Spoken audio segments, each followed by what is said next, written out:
کتنی پر اثر ہوتی ہیں وہ شدتیں جو ہمیں تہجد تک کھینچ لاتی ہیں۔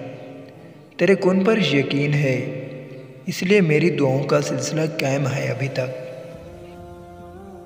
اور جانتے ہو سکون کیا ہے؟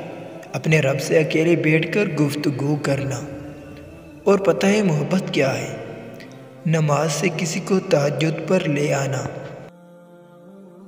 ایک درد بھری رات اللہ کے روبرو بیٹھ کر گزار دی جائے تو زندگی کی باقی راتیں جاگ کر گزارنی نہیں پڑتی۔ جب تمہیں کوئی امید نظر نہیں آتی تو وہ تمہیں تہجد کے لگن دیتا ہے اور ایک نئی امید جگا دیتا ہے۔ تمہیں کیا لگتا ہے جب رات سونے کے لیے بنائی گئی ہے اور ہر شخص سکون کی نیند سو رہا ہے تو کیا وہ تمہیں بلا وجہ جگائے ہوئے ہے؟ نہیں، یہ تڑپ اللہ نے پیدا کی ہے۔ ہر چیز نصیب کا حصہ ہے، پھر چاہے غم ہو یا خوشی۔ ہم سوچتے ہیں کہ ہم خود اللہ کی جانب جاتے ہیں، حالانکہ ہمیں تو اس کی جانب بلایا جاتا ہے۔ تہجد سے تقدیر بدل جاتی ہے۔ تم راتوں کو اٹھ کر اللہ سے مانگو تو صحیح۔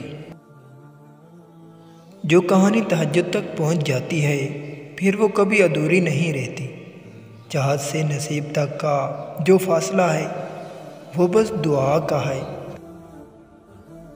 جب تمہارے ذہن میں تہجد پڑھنے کا خیال بار بار آ رہا ہو تو سمجھ جاؤ کہ تمہاری دعاؤں کو قبولیت کا پروانہ مل چکا ہے۔ تمہاری دعائیں قبولیت کا درجہ پا چکی ہیں۔ تم بس دعا مانگو، باقی اس پر چھوڑ دو۔ کیا پتہ اسے تمہارا مانگنا اتنا پسند ہو کہ وہ تمہیں اور سننا چاہتا ہو۔ اللہ سے دعا ہے اس رمضان المبارک کے صدقے تمہاری ادھوری دعائیں قبول فرمائے اور کن کو فیکون میں بدل دے۔